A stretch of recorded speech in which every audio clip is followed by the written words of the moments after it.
Imagine this. You're living in your sibling's house, trying to make the best of a generous offer, only to find yourself in the heart of a family drama that makes you question everything about right and wrong in parenting. That's exactly where I found myself. And today, I'm going to share a story that might just make you rethink the boundaries of family, support, and maybe even what it means to be a good parent. I moved into my brother's house while finishing college in the same city. He thought it would be a great way for me to save money that would otherwise go toward rent. I was hesitant at first, wary of being a burden on his family, but he insisted. My brother has two daughters, one who's just a baby at 6 months, and the other a spirited 6-year-old girl. Now, the older one, she's a bit of a troublemaker, and that's putting it lightly. She has this habit of sneaking into my room, taking things, tearing up my books, and eating my snacks. And when these incidents come to light, her mom, my brother's wife, blames me for leaving such temptations within reach, despite them being in my own room. The restrictions didn't stop there. I was even barred from eating junk food in the house because it would inevitably lead to her daughter throwing a tantrum for something her mom decidedly didn't approve of. But the situation escalated one day when I caught her coloring in my college books.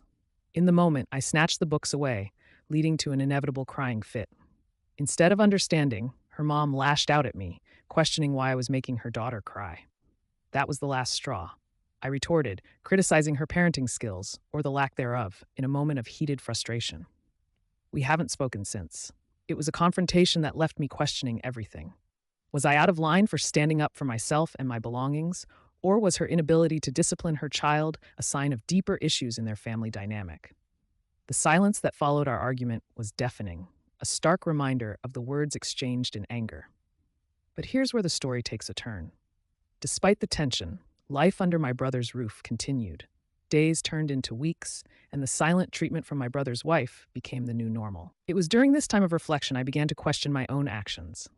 Yes, defending my space and belongings was justified, but the way I expressed my frustration, the words I chose in the heat of the moment, could have been better.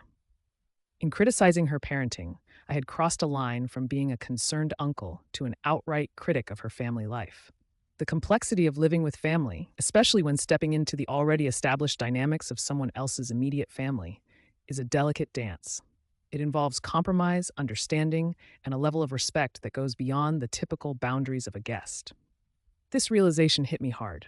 I was a guest in their home, a fact that, despite my brother's generosity, required a level of gratitude and flexibility on my part.